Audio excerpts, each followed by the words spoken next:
What's up, everybody, and welcome back to Tide Talk. It's Sunday, August 31st, and we're here to talk RIFC's 1-0 home USL Championship win over the second place Charleston Battery. Imagine that, talking a league win and at home nonetheless. Quite a different episode of Tide Talk in store for you folks tonight.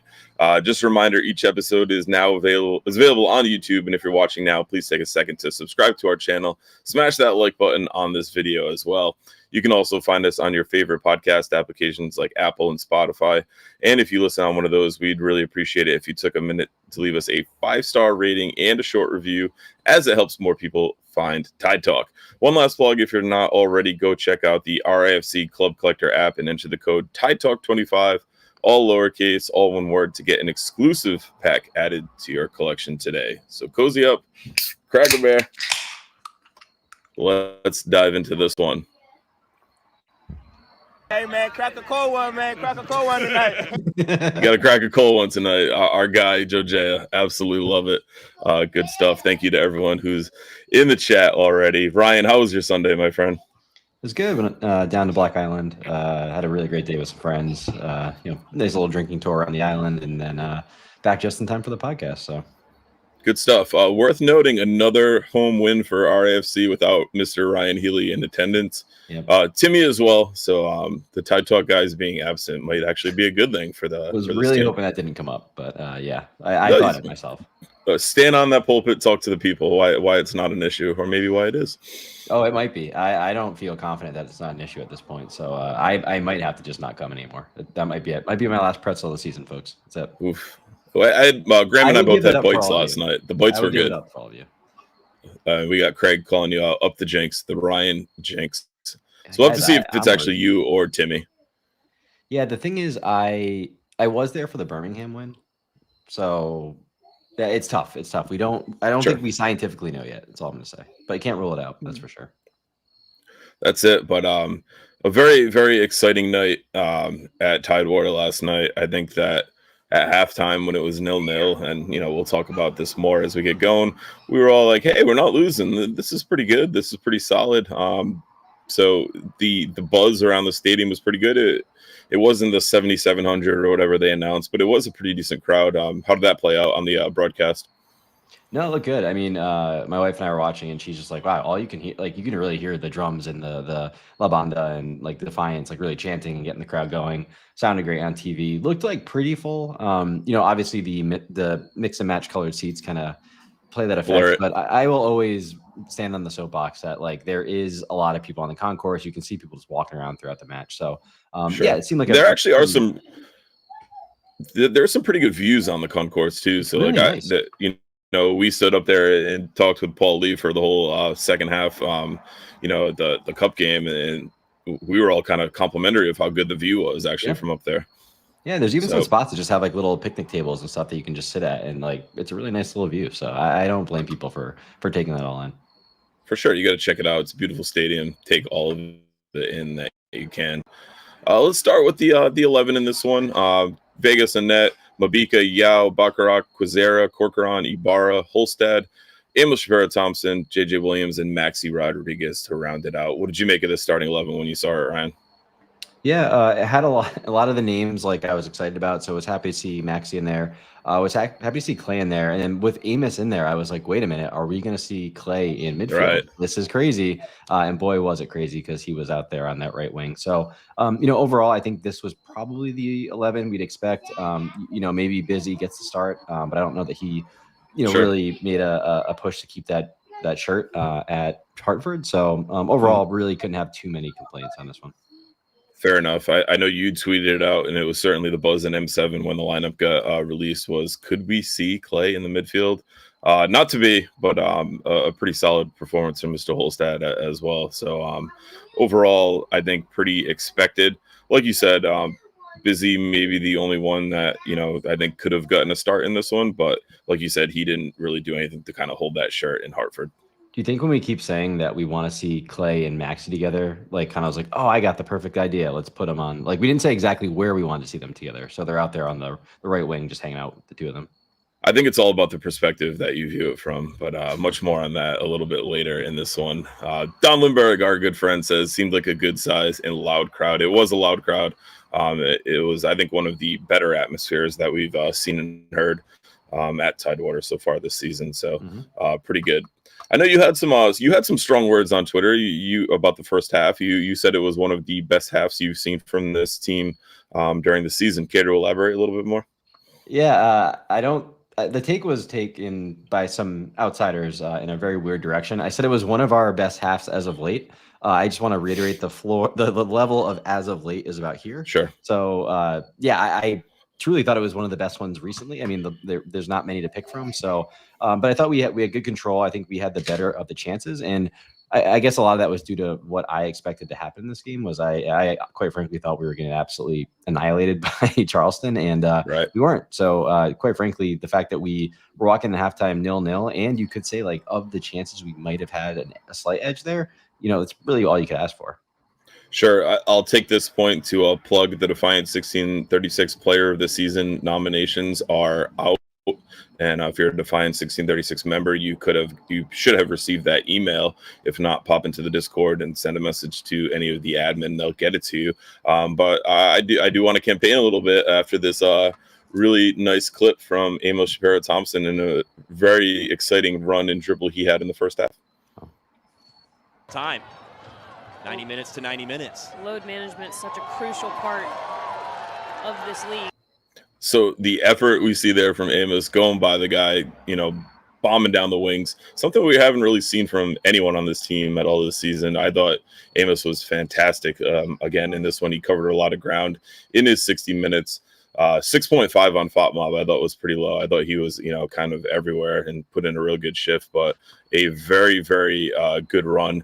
He had some pushing and shoving with a couple of the Charleston defenders a little later in the second half as well.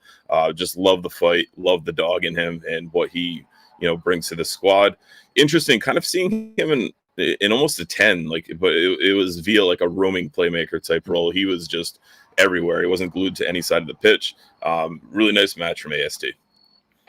Yeah, I mean, the one thing with him, and I think we've said this all season, is you can never doubt that he's going to give you all the energy, all the fight. Like, he's someone who I think, last week we were pretty harsh on, like, the way the kind of character and the energy, and it's kind of like that doggedness that we saw so much last year has kind of evaporated from this team. But I would say one person who has consistently brought that this year is Amos. And yeah, I mean, one thing we talk about a lot too is like winning duels in this like league, and it's such an important way to like how we played last year and to kind of really cementing your style in another team. The way we usually talk about that is like a ground duel, like you're winning the duel in terms of like tackling, intercepting, things like that. But, beating your man and dribbling by them also counts as that win. And that kind of offensive duel, I think, is something we missed a lot this season. We haven't seen a lot of people getting by their man and kind of creating that chaos by doing so. So love that kind of injection of energy and injection of a little bit of kind of chaos into the game, which I think we needed more of. Absolutely. Craig points out wild that the team didn't step up for him in that scrap. I do believe it was Karif. I do believe it was Karif Yao that did come over though, and that's when things. Jojea. Was it Quazera? All right. I was like, oh my god, yeah, JJ over there or something. This is ridiculous. Right. Like you had JJ, Yao, and Mabika on the pitch, so like, and Hugo for that matter. So like, almost the starting line of a basketball squad height wise out there to come out, and it was Quazera. He deserves a cold one tonight. So hopefully, if he's watching, he's doing that. I saw on Instagram Maxi was at Fenway having a Guinness. I wonder if he split the G better. I wanted to ask him, but yeah, Maxi, if you split the G, let us know. But no, shout out to Joj. I was like really pissed off that no one was really coming over. It was like 3 Charleston people like pushing Amos around, and then like Jojea comes in like a good teammate and like tries to back up his guy. But there need to be more people in there. Amos was really like giving it to them, and they were trying to beat him up. Like I think Amos gets the shit kicked out of him every single game, but he just keeps coming back for more. And no one kind of came over, which really bothered me for a bit. Yeah, I can totally understand that, especially with kind of we complain at times about the lack of fight within this team, and that what a way to rally around one of your teammates who's given them the business and given it his all out there and back him in one of those situations. Yep. So first half, like you mentioned, you thought it was one of our better. Ball possession was 66% for Charleston, 34% for RIFC. Each team had 3 shots. We had 2 on target.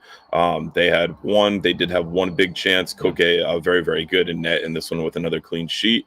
They obviously missed that big chance. Charleston completed 303 passes at 90%. RFC was 129 at 78.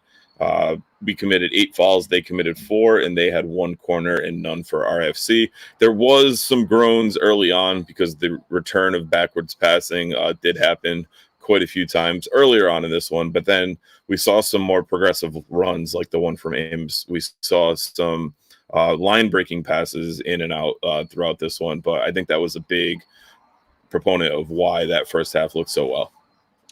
Yeah, I thought we we didn't have a lot of the ball, but when we did, we were doing a much better job getting it up. I thought we did a great job feeding Quizera on the wing, especially, and AST as well.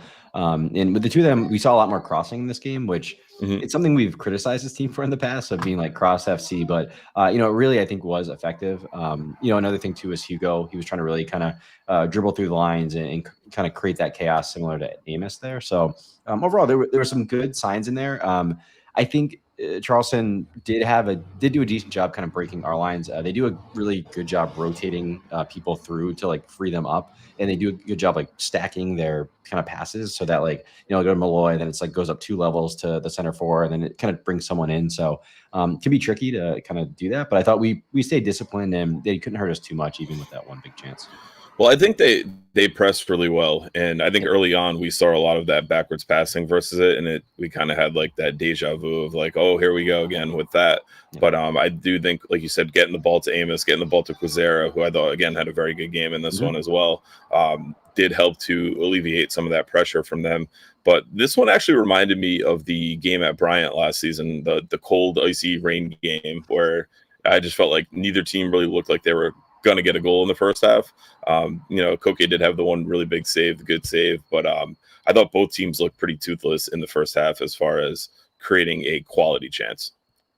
Yeah, it seems like almost like Charleston was giving us like a ton of respect there, where they weren't like really trying to cut through us in a way that our record might indicate. So, we've had some big matches with them, and we've been pretty successful against them so far. So I could see why they might be doing that. But I also think we do have a pretty good game plan against them, which I think even was played out better in the second half, where we really try to starve Aaron Malloy of kind of doing all the Aaron Malloy things. And I think we did a pretty decent job keeping him in check last night.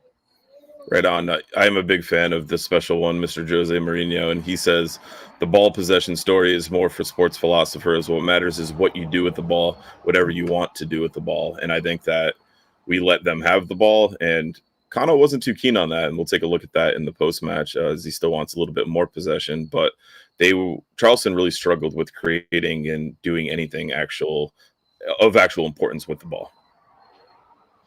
Yeah, I think, we'll get to the full-time stats, but I think we were even better in the second half of really keeping them at bay. Like similar to how we've seen teams just kind of keep us in that like middle third of the pitch. Like they did not get a ton of danger in or around our box, which was fantastic. For sure. And the 69th minute changed everything for the Tide as JJ put us ahead, and here's how that all shaped up. I apologize for the video quality because it was a golazo match. We did not get the full extended highlight. Did not want to go clip it via Scotland like Matt Hands was rewatching last night. But here's a look at the lead up and the goal that gave RIFC the 1-0 lead.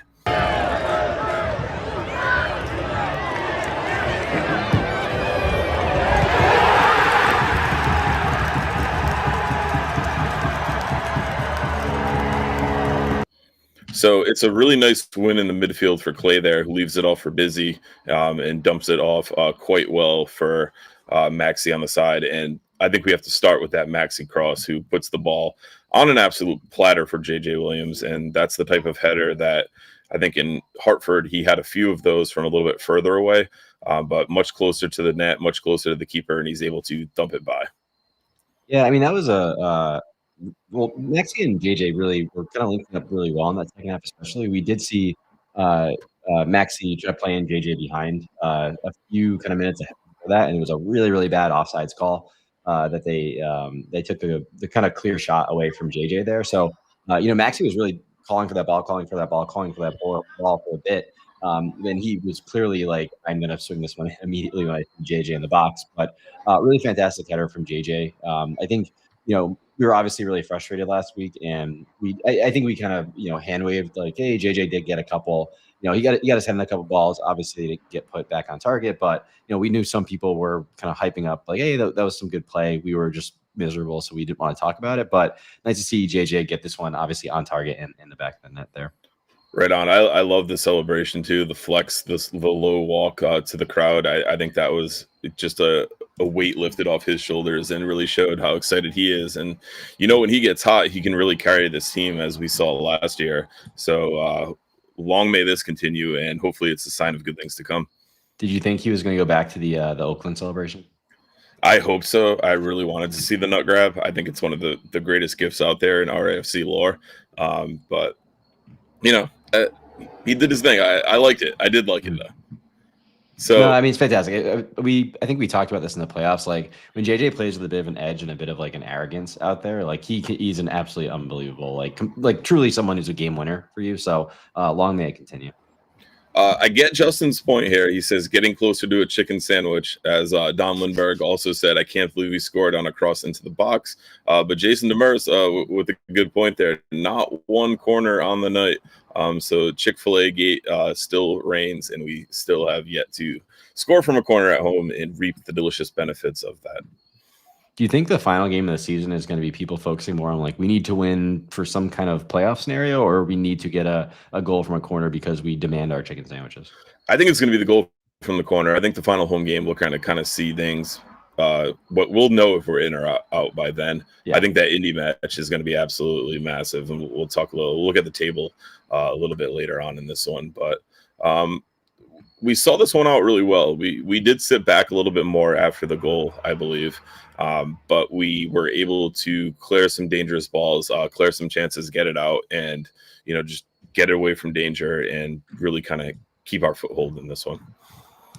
Yeah, one kind of underrated player I called out after the match was really Harabao. I thought he was fantastic, like bringing a lot of that energy and legs. Like he really kind of harried the midfield and the back line of the Battery, so they couldn't get really comfortable back there, and kind of force them, instead of being able to break the lines as we saw a lot in the first half, kind of have to adjust and go sideways or backwards more often. So one reason that we were talking about last week of like missing Clay in the midfield is it's not just like what he can do with the ball, but it's his like energy, it's his legs, really his athleticism. And Harabao is really similar in that way, where he's a marathon runner. He can just keep going all night and really covers ground rapidly. So I thought like he was a huge addition in there, and I'm really happy to have him back and have him in midfield.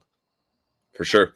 Final stats for this one: 67% possession for Charleston, 33 for Rhode Island. We outshot the Battery 7-5. We had 4 shots on target, 2 for Charleston, 1 big chance for each team, 1 miss for Charleston, 222 passes at 74% for Rhode Island to 566 at 89 for Charleston. 19 fouls committed for Rhode Island, 14 for Charleston, and 2 corners to the none in favor of the Battery. We usually talk about the referee perspective from fouls and, not being consistent with that. I think our biggest gripe, you already mentioned, was the offsides. That JJ call was just, I've seen some dodgy lines drawn on screenshots on Twitter today of it, and it's clear as day. It's absolutely insane that was even, flagged, let alone given. So, overall, big picture thoughts on this one, Ryan? Yeah, again, I think we made some really good adjustments in this one. You talked about Charleston having 566 accurate passes.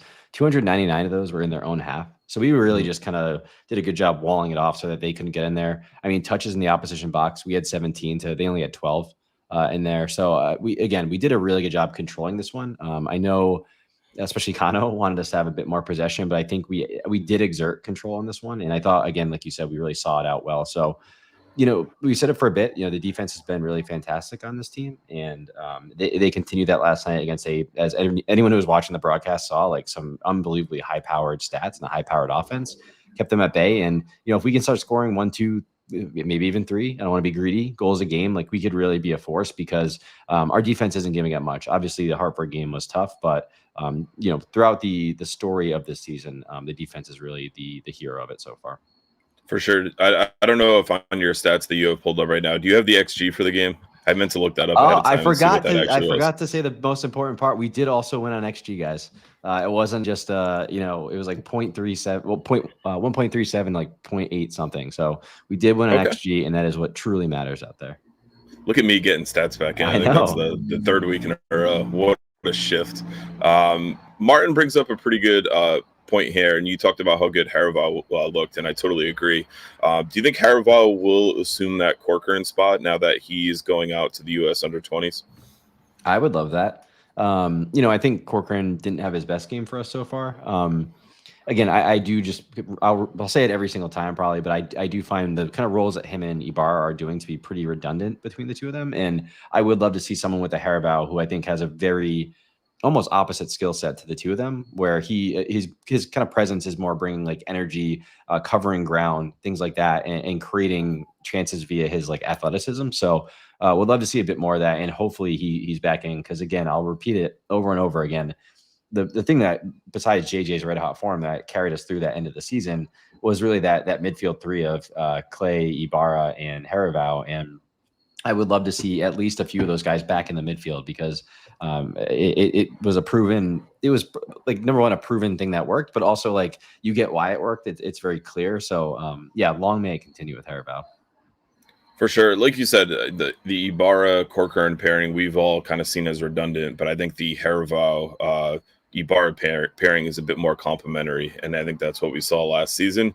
It really worked well last season. I think Ibarra played some of his best footy when paired with Haraval last season, and I would really like to see that going forward. And whether that's Amos and Maxi paired in the midfield with them, and Clay at right back, I assume is going to be what we see, at least until Nodarse gets back, who did say maybe next game when I talked to him after the game on this one, which has been a different stroke than the soon that we've heard for the last couple of weeks. But I think that seeing Haraval get back into the starting 11 would be a pretty good sign for this team.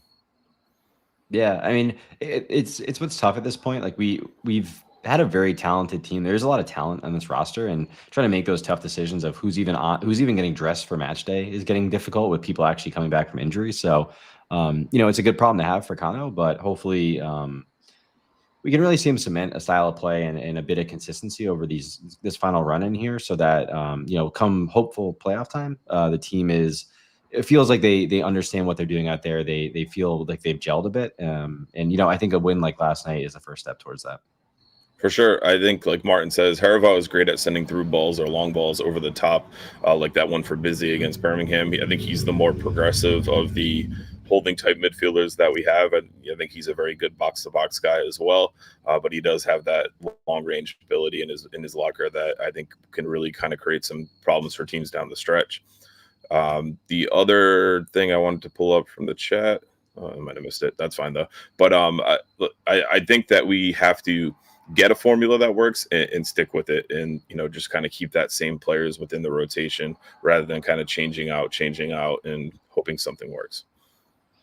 Yeah, I mean, the first step to doing that is finding something that even has like a semblance of working, and maybe last night is that first start, and we'll see what he does against Louisville next weekend. But yeah, I mean, it's tough for him to keep consistency when nothing seems to be working, and I get why he's chopping and changing and trying to figure it out. So yeah, again, hopefully this win is a step towards finding a formula that this team can put in place for the rest of the season.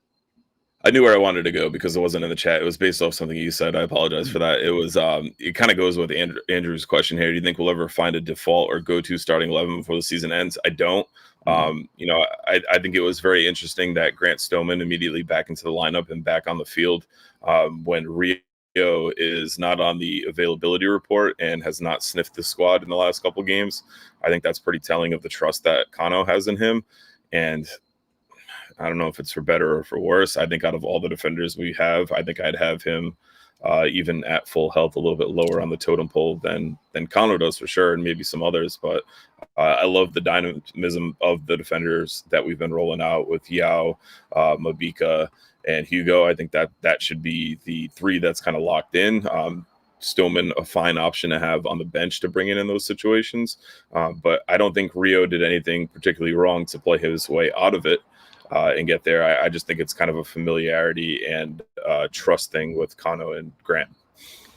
Yeah, I mean, like we knew that Rio was training with the team forever. He then gets a 25-day contract. He then gets some like spot starts. And quite frankly, if it wasn't for an injury crisis, probably doesn't even get into the squad and kind of start. I thought he put in a huge shift when he was coming into the team. We talked about him being first name on the team sheet for both of us for a bit. So, quite frankly, probably, and rightfully so, feels hard done by. But the list of guys who are sitting there with street clothes on at this point is growing like rapidly right now. And Right. we saw that group of them in Hartford, just sitting there in the stands. The Capelli tech suits are well represented in Hartford. And they're so nice. I wish they would sell those. Hopefully it's because of like competition in the squad and you have people fighting for their places. But yeah, a tough one for Rio, someone who I think played a really pivotal part in the season when we needed someone to, and then might just kind of be left to the wayside just because we're starting to get healthy again. Yeah, for sure. Jason says, I'm personally Rio biased. We are as well. Anyone who listens know how high we've been on Rio and really like what he did. I think he was an awesome stopgap to bring in and really kind of, like you said, put a Band-Aid on that, and better than a Band-Aid on that injury crisis. And people will complain about the defense, but your slides at High Motor, Ryan, showed that we're the fourth best defense in the league. And I think Rio was a big part of that for quite a long run. He was one of those players where like you'd almost forget he was out there because like his side was just locked down. Like it was just like there's no frills over there. He's just like keeping that wing no quiet nonsense. And no nonsense. And the nice thing too about it is it let Aldair on the left fullback spot like kind of go nuts when we were playing that back four. So yeah, his versatility, being able to play that kind of like right fullback-ish center back, I thought was really helpful when we were experimenting with that system. And again, someone who's probably going to feel hard done by, but there are, some really senior options coming back that Kano clearly prefers. We know Grant Soman's one of the guys in the leadership group. So he's going to probably always play or always be at least available when he's not injured. Right. Like Matt says, Kano loves Stoneman, says he does a lot for the locker room in addition to his play on the field. So definitely get that there. We'll switch gears a little bit and head over to the Defiant 1636 Discord to take a look at your RIFC and 3 and good, better, best takes from last night's 1-0 win. Taras had good, JJ scored, better, 3 big points, best, team looked better, and that's all we can ask for at this point. It did look better. So we do have to give flowers where they are due for sure. Matt Hans had his RIFC in 3, better call Saul. Good new fans at the stadium. There were definitely a lot of newer faces in there, and that was pretty good. Better defense gets back on track, and best JJ Williams. Andrew Hill's RIFC in 3 was played our game, and Hans responded with not according to Kano. Again, we'll play a clip from the presser last night, and Andrew Hill followed up with JJ likes results. Nate Ski's RIFC in 3 was just win, baby. His good was we won and sent a message. His better was offense and defense, and his best was looking like a contender, more shots than usual. Tyler had good, we scored, better, we won, best, we won at home, like I said in the opening. Talking a league win and a league win at home nonetheless is something we have not gotten to do here on Tide Talk a lot this season. So that was quite good to see. And his RIFC in 3, do it again. Very simple. I like that, Tyler. Certified ball knower there. Mike M's RIFC in 3 was a new hope. His good, Obi-Wan Kano B might have finally switched up tactics a little. Do you think it was a big tactical switch in this one, Ryan? I did think the idea of playing this was very much a back 5, like, or a back 3 with wingbacks. Versus what we've seen with like Aldair and Quizera in there, or I guess we've seen Aldair as the wing back and Quizera. So playing with Maxi and Amos as kind of like, rather than wingers, playing them a little tighter around JJ, I thought was interesting to really try to control the midfield a bit more and clog it up. So yeah, I think it was a slight adjustment. I'm intrigued to see how he continues to deploy this. I also don't know that the possession was like on purpose. Like it's just that Charleston does that, and Charleston's so good they're going to impose that on you. So sure. I don't know that we adjusted that by any means. Mike's better was Koke with another clean sheet for the Rebellion, and JJ with a rare use of force to hit a spot the size of a womp rat back home. Love all the Star Wars references in there, Mike. Very, very well done. Well, Andrew Gomes. You know why we didn't even talk about your guy? Speaking of the Padawan. The Padawan was toothless. He was, barely visible on the pitch for me. The force was not strong at all. Scared the shit out of me when he came off the bench, though. He came on. I mean, you come off the bench in the 64th minute and get below a 6 rating on FOTMob, and it's just not good. He did complete 6 of his 7 passes, had 11 touches in about a half an hour plus with stoppage time, which the stoppage time at the end of the second half went way over, and there were quite a lot of whistles and blow the whistle chants kind of echoed out throughout that one. Andrew Gomes, RIFC in 3, was run it back. We definitely want to see that again. Carlos G had 3 times for his RIFC in 3, step by step. Oh, baby. He went New Kids on the Block. And that was followed up by Mike, is it a bad thing that I sang Gonna Get You Girl out loud after reading that? Jake F had in 3, this produces results. That might be that traditional wingback pairing in different midfield that you mentioned. Good, we found the groove. Bad, we probably won't stick to this groove. Valid concern at this point. And ugly, told to ignore the quote narrative. We will get to that one a lot as we look at some of the post-game intro conferences and videos in this one. But thank you for writing in. Sarah's RAFC in 3, keep some perspective. Good, the tailgate, even with the vibes down, still had fun in the tailgate. The tailgate was a lot of fun. It was a beautiful day. It was kind of a later arriving crowd at M7, but it did fill up before the march, and it was a pretty strong march in on this one. Her better was defense. All looked great. Awesome runs to the midfield by Mabika and Hugo. Best, JJ finally getting a goal after injury, opening his account at the bank. Like that one. So thank you to everyone who wrote in on the Defiant 1636 Discord. We'll head over to Twitter, where we had a bunch of really good response. Matt from Louisville at Lou City Sting, 4 points clear. So he's thanking us for putting Louisville 4 points clear of Charleston in this one. Thanks for taking care of Charleston. Look forward to seeing you all next week. He is making the trip from Louisville to Tidewater. The Ghost of FQB had Saul's keeping perspective. Tyler Hatch had some good one. 3, we have hope. Do you think this gives us hope, or is it kind of go back to Jake's comment in it of, we might have found a groove, but are we going to stick to that groove? What's your heart and your head tell you, Ryan? Heart is yes, head is probably not. We got to see it more than 1 week. I mean, again, if you go back and watch our 2-hour episode last week, there was absolutely no hope there. So, hey, you beat the number 2 team in the league. You're going to feel something, and it's all about doing it again next week. We'll talk a bit about this at some point. It's also about the performance versus the result. Obviously, the result's really important, but we also did see a better performance from this team, which is encouraging. So if we can continue to see these performances improve, actually, I think that's where the magic is here. So, yeah, we'll see. We gotta do it a few more times before we really pull me all the way back in here. I think it's wild that we went over for 2 hours on a 3-0 Derby loss, and we'll probably be about an hour tonight and not even get anywhere close to touching that. But the wilder part is 250 something people tuned into that one and watched that one on YouTube, which is insane. I know a lot of people complain about episode lengths at times, but the true sickos really dug in and watched that one. Big shout out to Torin from Raising Anchor. He said to me in the tailgate, he's like, he called it a funeral. Like, we had our funeral, and I know Matt said it on their pod, and it felt like a funeral. That's why we did the all black episode cover post, and we went from there with it.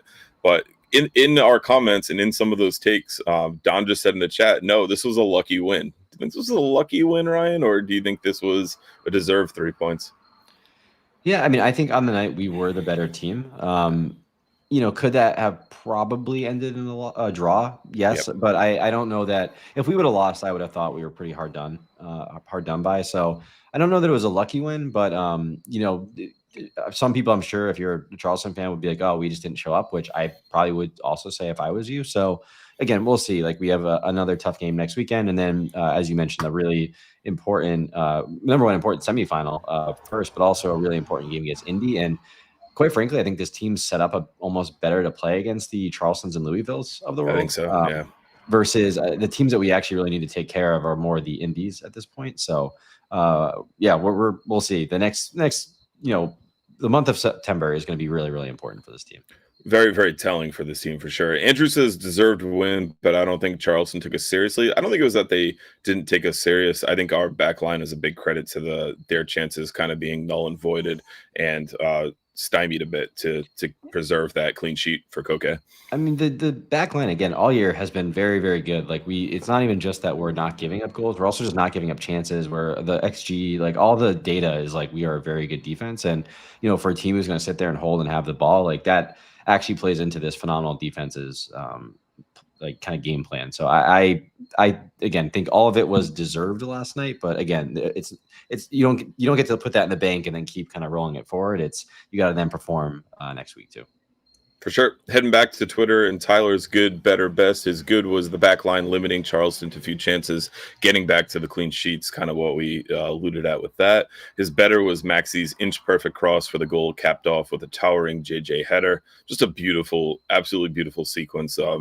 Maybe one of our better worked goals on the season. Mm-hmm. And his best was putting an end to a 655-minute open play goal drought. I think that is something that will go truly understated in this one, and how anemic we've been in open play. So to see that precision from the cross and the quality of finish from JJ there was just exactly what this team and this fan base needed.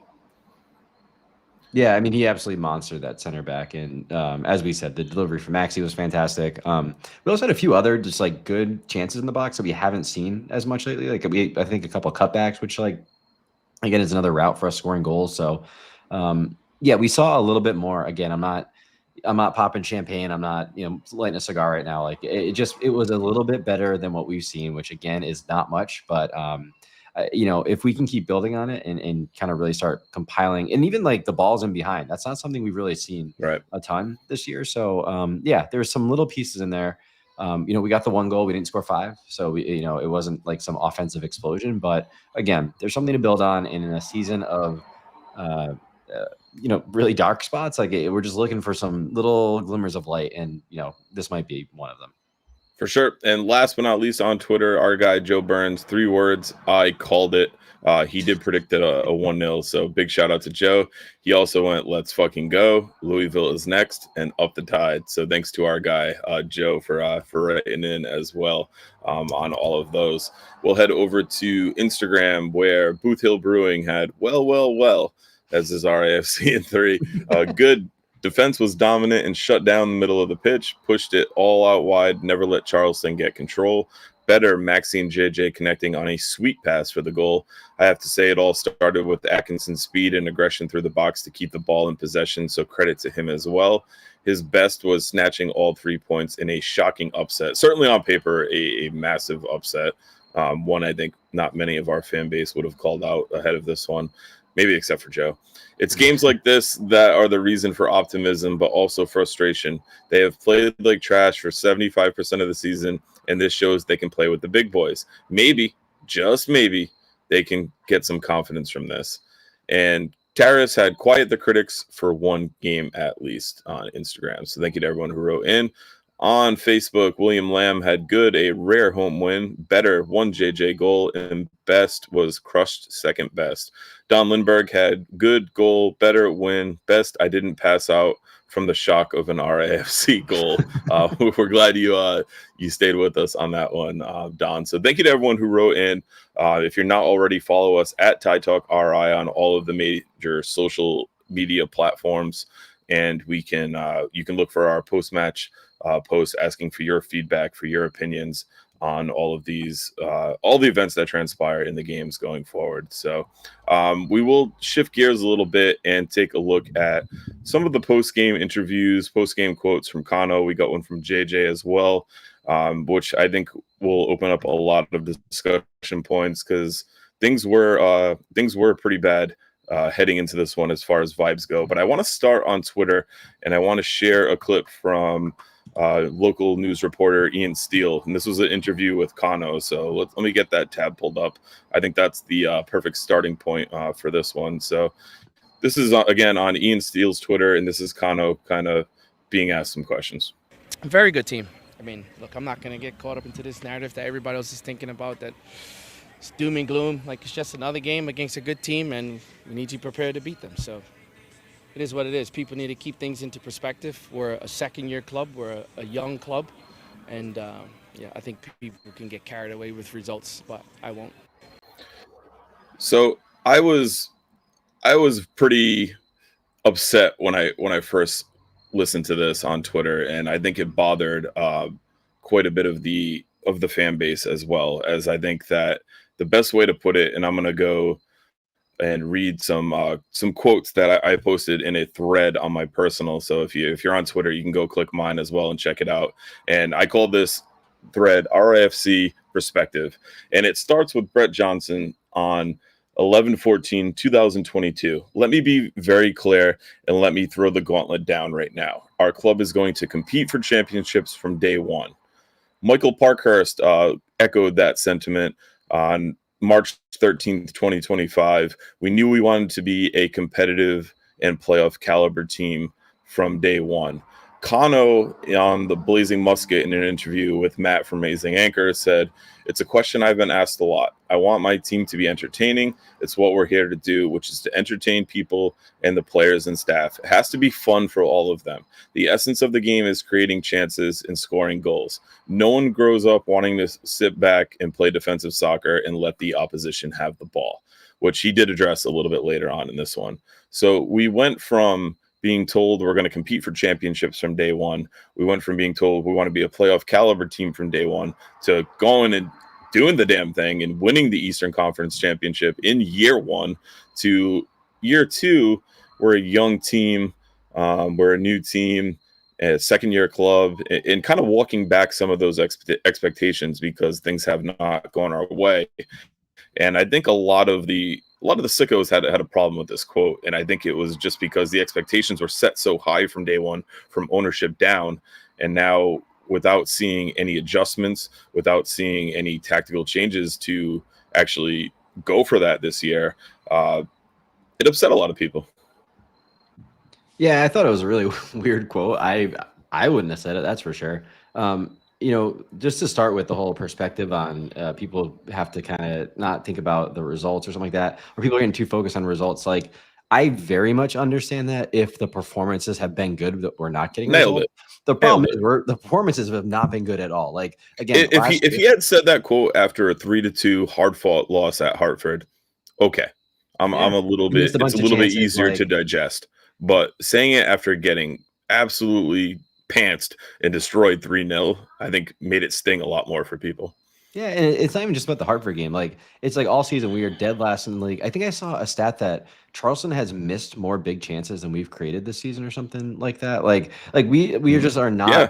We are a very bad team this year, and I also struggle with it. Like, okay, we go to maybe we overachieved a little bit last year, right? Like, maybe I don't buy that narrative, but let's say that I do. Again, there's been I know, but there's been a plenty of investment in this team. Like, before the season even started last year, people were like, "This is a team that could compete for a home playoff match," right? A team that had never kicked the ball. People were saying that, right? You then go to the finals. You bring back almost the entire starting 11 from that team. You add USL first team all league player Max Rodriguez. You bring in Hugo Baccarat, Ame Mabika from the MLS. Like, you bring in a lot of talent and investment into this roster. You bring in, even the previous year, the previous Golden Boot MVP. Like, there was plenty to work with here. So then walking it back and saying, well, we're just a second year team. It's like, in what way? Like, it's a team that played together, where we know this league every year has a ton of turnover on most of these teams. So every year, kind of a lot of these teams are starting from scratch. And then also it's not like everyone's in this entire team's first year in the league. Like, they showed a graphic before the game that Maxi, JJ, and Chico alone have all played, I think, at least 140 matches in this league. So this isn't some brand new team that's never played together, and you're 20 something games into this season. So right. I don't understand sure, yes, you are a second year team and you're going to be learning stuff, and it's his second year on the job, but it doesn't excuse you also for not making adjustments throughout the year to try to fix any of this. And if quite frankly, if he was talking back to us, he'd probably say, I have made adjustments. I've basically changed the starting lineup 3,000 times and trying stuff. But I think from an overall level, we have not seen the type of tactical adjustments and changes that you'd expect for a team who is, again, every statistical category offensively is looked diabolically bad. So For sure. it's an absolute cop out. And again, something I absolutely would have never said. No, absolutely. And he actually doubles down on it in the post-match presser. So let's take a listen. This is Kano post-match after last night's 1-0 win. But I think what my team thinks, what my staff thinks, people can write and say what they want. I don't care. What do you think of this team right now? They're resilient. They dig in. Yeah, obviously we've had some tough moments, and I said this yesterday when we were at the press.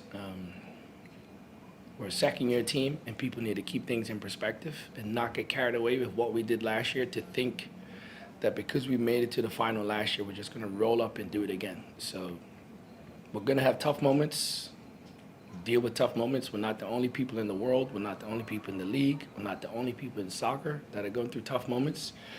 And you stick to who you are. You stick to your values as a team and as people, and what's meant to be will be. So the first thing that really irked me in the opening of that quote was like, I don't care what people have to say about it. Well, clearly you did, because you made those comments to Ian, in preparation for this match, and you made them again post-match. So, whether it's us, whether it's the Raising Anchor, whether it's, anyone else that, talks about this team that he's listening to, it's clearly getting in the walls of his head a little bit that people are not happy with it. And again, he goes on to say that, we're not expected to just roll up and win the East again like we did last year. But to your point earlier, if the quality of play was better, if the product we've seen on the pitch was better, it would be a totally different story. If we were, I think Andrew Quadro said in the chat, if we were mid-table and had some more wins and laid the occasional flop, but we're scoring goals and in games, sure, that's all fine to say, but you can't dispute what Tyler Hatch wrote on Twitter with, we just broke a 655-minute open play goalless drought. Like, that's the stuff we're talking about of not being happy. It's not. I think the results piece is totally taken out of context. I think the fan base is much more unhappy with the actual performances on the field. Yeah, and I don't did we all have very high expectations going into this season? Like, absolutely. And why the hell wouldn't we have? We went to the finals. We brought back the entire team. We made some really great signings. Again, we talked about it last episode. I was very happy that we extended Kano. And I'm not sitting here saying I want him to go, but I also don't understand. I don't understand why people can't hope that we just play better. It's not, we're not demanding that we should be hosting a home playoff game. There's no one saying anything about that. We're just saying that the performances on the pitch have been very bad, and they warrant criticism. And it's more confusing because my bigger concern with all this is are you actually seeing performances that you actually think are good? Because right. To me, that scares me because again, there's no data or eyeball test that I can get behind that would have said so far this season, we have put together a coherent system that is producing a type of soccer that can get outcomes that we would want, which is wins. Yes, you're gonna have the occasional stinker. You're gonna have games where you way overperform. You're gonna have all sorts of things. This is a sport that we talked about last time. Form is temporary. There's gonna be swings throughout the season. People are gonna go up. They're gonna go down. It's gonna happen, and that's totally fine. It's just that we haven't even had any of the ups. It's just been very not good, not consistent, not coherent so far. So again, I don't know where this whole expectation that we're going to roll in and just go back to the finals. I don't think anyone actually thinks. I think we might have predicted that preseason, just as fans spitballing, but that's what we're supposed to do as a content creator. Like Matt says, there's no reason to address the fans and content creators of the team on this, especially with the way performances have played out. Yeah, I mean, and to Andrew's point, we're not mad we aren't first. We're critical because they've been bad all year, which is I don't know what are we supposed to come on here and be we did lose 3-0 to Hartford, but the boys tried, and that's all that matters. There was nothing good to say about that game. So yeah, again, we all the underlying data, all the eyeball tests, just all of it hasn't been good. I've had friends I brought to matches that aren't soccer fans that come. They're are you kidding me? It's not been a fun. This is what you devote all this time to. What's going on? Right? It's been a fun conversation to have with people. But yeah, so I generally don't get how that can be the perspective. And again, if they're in the locker room and everyone is joined up and we all are happy and this is what we all feel is the way that we are going to be the best team that we can be, that scares me more than anything, because we've seen this almost exact group of players do significantly better. So yeah, truly hope that they're in there again, grinding tape and trying to kind of improve. And to say, like, I don't think they're not trying, and I don't think they're not trying to improve. I just think, like, clearly it's not working, and that's my issue. Right. Andrew says a good point in the chat. That's a good point. He's acknowledging the discussion, but then trying to divert it in the same breath, trying to divert people's attention from it. It's just a bad choice. It's like, obviously you want your fan base to be excited about the style of your playing, whether it's win or lose, as he clearly referenced in the quote that I read from one of the interviews. But we're just not seeing that. It's been the same passing backwards, trying to play it out the back that hasn't really been working. And the results haven't gone our way, sure, but the bigger overarching piece that we'll keep coming back to is the performances are even worse than the results right now. Mm-hmm. Yeah, and it's tough, right? Like, we're not sitting here mad that we're not like Louisville. We're not like, on the cusp of a home playoff game. Like, we're upset because we're like teetering on the brink of not making the playoffs at all. And like, if I don't want to go into doom after like such a great win for the team, but like, if we don't make the playoffs, like, are we supposed to be like, oh well, shucks, like, we're only a second-year team? Like, to me, like, this is a much talented roster than a lot of the teams in the East. So I really struggle with this entire like framing of like this, we're a second-year team, we're a plucky upstart. Like, I don't know, like, it's a team that has a lot of talent, a lot of experience within it. And just because it is a second year wearing a Rhode Island FC jersey doesn't mean they've never played, soccer at the professional level in their life. So it's people who have had success in this league with and without Rhode Island FC. So again, I just reject this entire narrative, and I think it's honestly very strange to double down on it when, and also, like, I shouldn't say this about my own show, but like, kind of, if you're listening to fucking Tide Talk, like, please stop listening to Tide Talk. Like, I'm sorry, man. Like, it cannot be helping at this point, except for the idea of kicking towards the defiance in the second half. I'm happy that has been implemented, but please to God, if you are talking about us, like, do not listen to us. We are we're idiots talking about this after matches. Like, grind actual film. We've got the Louisville 24-hour people in the chat. Oh crap! Coaches can access fan podcast, delete select episodes. I'm assuming this might be Handsome John in there. Hopefully, you're making the trip. But for the Louisville supporters, go check out our 2-hour funeral that we held post Hartford. It is quite a little bit of luck, but I think Andrew sums it up pretty nicely, and we'll move on to another clip. But we will support this team no matter what. Doesn't mean we have to be happy with whatever shit product is being put on the field. I called it out in the funeral episode about people in the Discord saying like, oh, you can't be too negative and all that. Like, no, we all don't have to be happy clappers. Obviously, as content creators, you and I are not going to be happy clappers. We're going to call out what we think is wrong and things that need to change. And we just, for the coach to even acknowledge it and speak publicly about it and double down on it, I think is just a bad look in year two.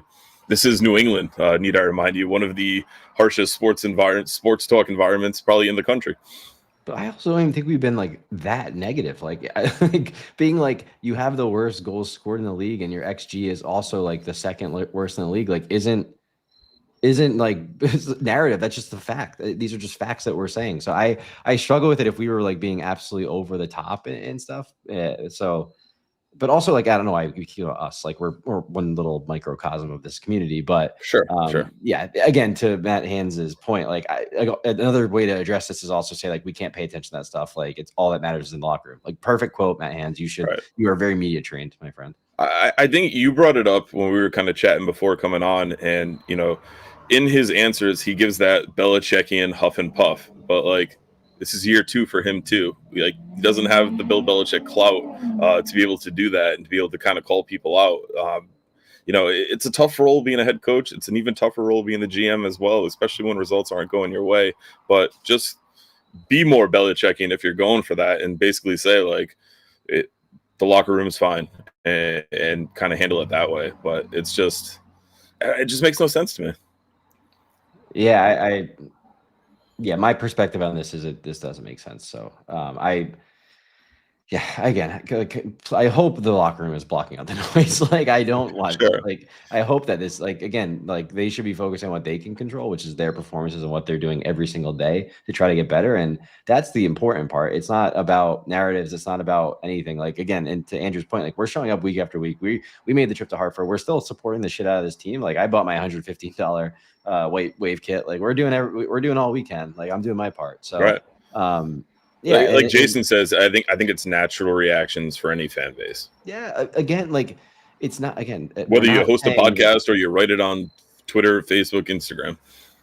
Yeah, and again, it's not like we're in third place and we're, oh, what the fuck, like, Louisville's breaking away from us, or oh, we went on a 5-game streak, we lose one, and we're all up in arms. Like, no, we're averaging like 1 point. I don't know what it is now. It's probably like 1.05 points per game. Like, we're not currently like in the mix to have any real success this season, besides obviously the semi of the cup. So that's all it is. It's really just saying, like, the team has been underperforming and like it hasn't changed the entire time. So that's where I don't understand where this whole like the whole thing of like we have these ultra high expectations that could have never been met anyway, which again is a cop out, because like the team should every year walk into training camp saying we're competing for everything. So right. I think to Andrew's point, it's also setting an example that it's fine to listen to the outside noise and address it and kind of be like that. Listen, like and subscribe, all please, like, love that. Like, we try to have fun here, but we're also going to just bring up pure facts sometimes, and sometimes facts aren't fun, but they're facts. Right, and I think Martin nailed it. 0.73 goals per match. That is a fact. That is a fact. But we'll kind of talk about that, and we'll see what Kano had to say. I'm impressed. I actually almost had it 1.09 points per match. Thank you, Matt Hands. Almost had it. There you go. This is what Kano had to say about the style of play as well. No, I think every lineup that we've played has been. I mean, we want to have the ball and we're comfortably in the top 5 in the league in possession. So I think any of our players that we put on the field are comfortable in that system. So that was in question to, like, was that Charleston had the lion's share of the ball? Were you comfortable with that? And he said no. I think that does go back to his quote of, like, you want to be on the front foot, you want to be attacking. But we did see this style work for Rhode Island quite a bit last year, where that Mourinho quote I read earlier, where you let the other team have the ball, hopefully they make mistakes and you're able to counter. And the counter was what led us to a lot of success last year and really unlocked JJ. But unhappy with the way that played out. Yeah, and again, like, it's another quote that kind of scares me a little bit, because, like, to Andrew's point, like, yeah, we're top 5 in the league in possession. Like, great, like, that's cool. Like, so what about it? What do you must be doing, like, to celebrate that? You must be doing some real cool stuff with that possession, right? And it's like, to the 1.09 points per game. Yeah, and to be clear, I do very much believe in possession-based play. Like, this is the type of style I would want to play, and I do think it's very helpful on the defensive end. But it is clearly not working offensively, and you do need balance there. So to kind of keep touting that as a good thing, when it's clearly it's not giving you like any sort of success in terms of gaining points in this league. Like, we earlier this season, I started running like correlations on, like, what are the things that actually are impacting RIFC getting points. Like, possession is, like, I think it's like unbelievably uncorrelated to us getting points. So it's not a good thing. It's not necessarily a bad thing. It's just, yeah, it's not helping per se. So I hope that's not the way that the team is thinking. Like, that, like, being that top, it's not even top, I think we're top 3. Like, we're way up there. It's like us, New Mexico, and Charleston that are the top 3 comfortably. But only one of those 3 teams is it working really well for, and that is Charleston, who turned that into some really blistering offense. For sure. One of the answers to a question that I actually liked was JJ, when he was kind of asked about, the team's recent run and performances, and is this team kind of being written off by the rest of the league? So I think that's really, really the biggest thing, is that teams could write us off, but I guarantee you that every single team doesn't want us to get in, because we can have performances like that on the drop of a hat. So out of anybody that they don't want to see, I guarantee you it's probably going to be us. So an answer that we can kind of jive with, and you mentioned JJ kind of playing with that swag, playing with that confidence, and backing it up in the press conference, talking the talk and walking the walk is good to see from one of your better players and vocal leaders on this team. Yeah, and this is again what's funny about it all. It's like, oh, it's Boohoo is our second year, and then you got your striker being like, no one wants to play us, and it's like that's probably true. Like we have a talented team that should be able to put performances in place. Like, so that's what's so maddening about the Kano original quote and then doubling down on it is like, you have a talented team, and I can't imagine having to play against JJ for 90 minutes. That'd be horrible. So yeah, it's one of those teams that like you look at the names on the team sheet and you're like, this team should be able to kick our ass today if we don't perform. So and we saw them go on the run last year. So it's all there for them. It's all there. And I love that JJ is all about trying to kind of get after that and scare the shit out of some people. Yeah, but you did post a short last week talking about how opponents get excited seeing us. Easy week off, right? Yeah, I mean, I like the way we had been playing up, like not last night, but previously, like, yeah, like we are not putting any sort of pressure on the opponent.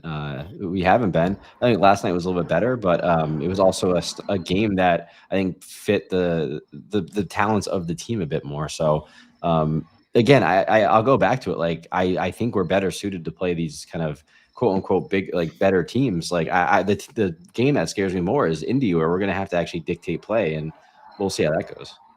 Right. So you talked about, the games coming up. You talked about September being an absolute massive month of kind of make or break our playoff hopes and chances. Next up, we host Louisville. We have that Cup semifinal just a few days later on the Wednesday. I think the biggest one on this list is us hosting Indy 11 on Saturday, September 13th, the team directly below us with a game in hand, I believe.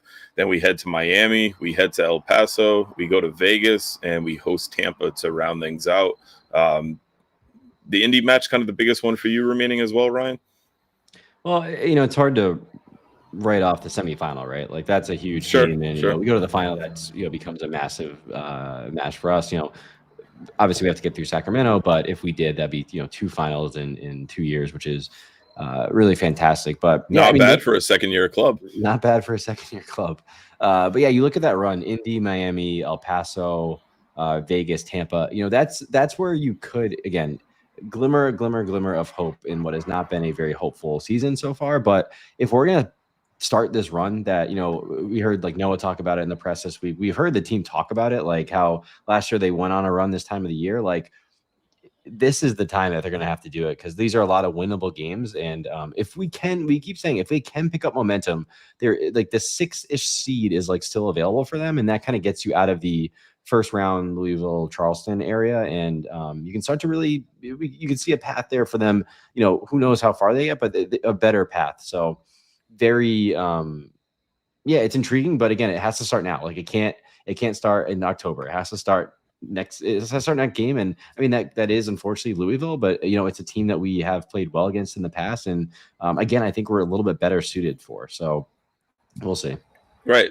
I think the glimmer of hope piece is we're only 5 points out of fifth. But the caveat to that is we're only 1 point in the playoffs right now, and Indy does have that game in hand. So that's the catch-22 of it. Is there is definitely some room for some rise, but there's also room to be caught and to be, Birmingham is even 3 points behind us as well as Tampa. We could game in hand. I think theoretically, Miami's only 4 points, but we're only 4 points out of the basement, so we could very easily, fall to 11th in this with the way the Miami and the way the Indy game play out, as well as Tampa with that game in point.